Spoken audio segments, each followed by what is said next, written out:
سلام و وقت بخیری دارم خدمت دوستای عزیز و گرامی. دوستای عزیز، یک نکته یادم آمد خواستم خدمت شما شریک کنم آن این است که دیپلماسی و مذاکره همیشه پیشقدمتر از مجادله و جنگ و خونریزی و کشت و کشتار هست. شما به نیک میدانید که زمانی که روسیه بر اوکراین حمله کرد، همه تحلیلگران میگفتن یک هفته، 2 هفته، نهایت 1 ماه الی 3 ماه روسیه اوکراین را تصرف میکند، چون روسیه از نظر تکنولوژی نظامی و برد سیاسی دست بسیار بالایی دارد که اصلا با اوکراین قابل قیاس نیست. و همچنین خیلی از تحلیلگران سیاسی تحلیل میکردند که هرگاه آمریکا و اسرائیل به ایران حمله کنند و رهبر ایران را به شهادت برسانند، قطعاً ایران شکست میخورند و در ایران رژیم تغییر میکنند. خب تجربه چیز دیگر را نشان داد. تجربه این را نشان داد که هنوز است جنگ روسیه با اوکراین جریان دارد و بیش از 3 الی 4 سال می شود این جنگ جریان دارد. هنوز نتوانسته که روسیه از راه نظامی بر اوکراین پیروز شود.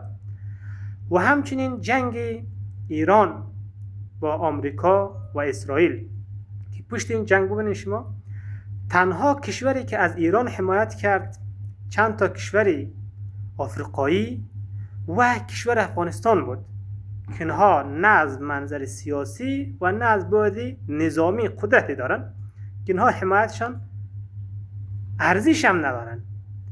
لذا پشت آمریکا و اسرائیل تمام جهانی کشورهای عرب بودن، تمام کشورهای اروپا بودن و کشورهای امریکایی که جای گفتن ندارن.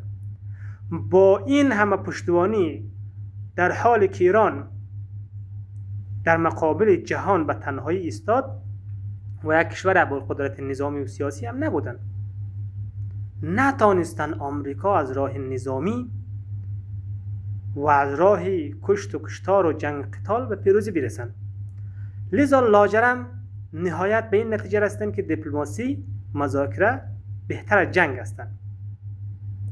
و دیدن که امشب ترامپ اعلام کرد که ما در مذاکره به نتیجه رسیدیم، ما فوراً دستور میدهیم که محاصره دریایی ایران برداشته شود و ایران نیز این تنگه هرمز را آزاد کنند. در اینجا نتیجه میگیریم که منافعی که توسط مذاکره و دیپلماسی به دست میآید بیشتر از منافعی است که توسط جنگ و قتال و خونریزی به دست میآید. جنگ و قتال و خونریزی در هر کجا که باشد، چه در سطح بین الملل، چه در سطح داخلی، چه در سطح اجتماعی، منافعشان کمتر از دیپلماسی، مذاکره و مباحثه است. اما پیامدهای بسیار دارد منافعی که از جنگ به دست میآید. خب به قول قماندان شفیع در جنگ کسی حلوا پخش نمی کنن. از لازمه جنگ کشت و کشتار است، ظلم است. این از لازمه جنگ این را می طلبند. شما بگین که در جنگ اونجا رحم و مروت و شفقت و انسانیت و اخلاقیت حکم فرماست. نه، هرگز. از جنگ جز بربریت، شکنجه، ظلم، تجاوز دیگر چیزی انتظار نیست. خسارت‌های مادی که به وجود میارن، خسارت‌های معنوی که از جنگ به وجود میاد اصلا قابل جبران نیست. ممکن که منافع اندک را به دست بیارن، اما منافعی که توسط مذاکره، دیپلماسی، مباحثه، گفت و گفتار به دست میآید به مراتب بیشتر از منافع جنگ است. چرا؟ چون در مذاکره هیچ زیربنای از بین نمی رود، تخریب نمی شود، هیچ انسانی کشته نمی شود، هیچ کسی یتیم نمی شود، هیچ زنی بیوه نمی شود، هیچ کسی آسیب نمی بینند. اما در جنگ زیربناها از بین می رود،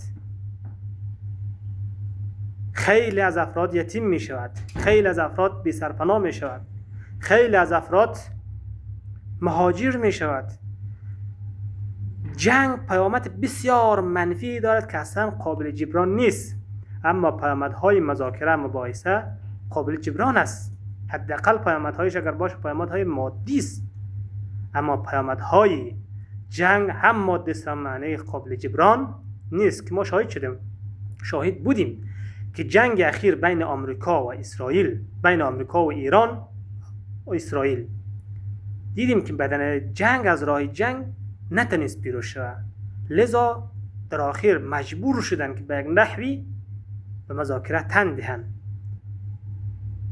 ما هیچ مذاکره ندیدیم که نهایت به جنگ منجر شده باشد، اما هر جنگ را دم آخرش مذاکره و مباحثه است.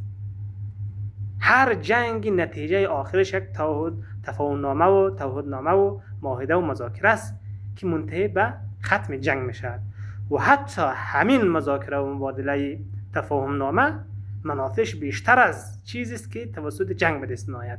ان شاء الله موفق سرفراز باشید.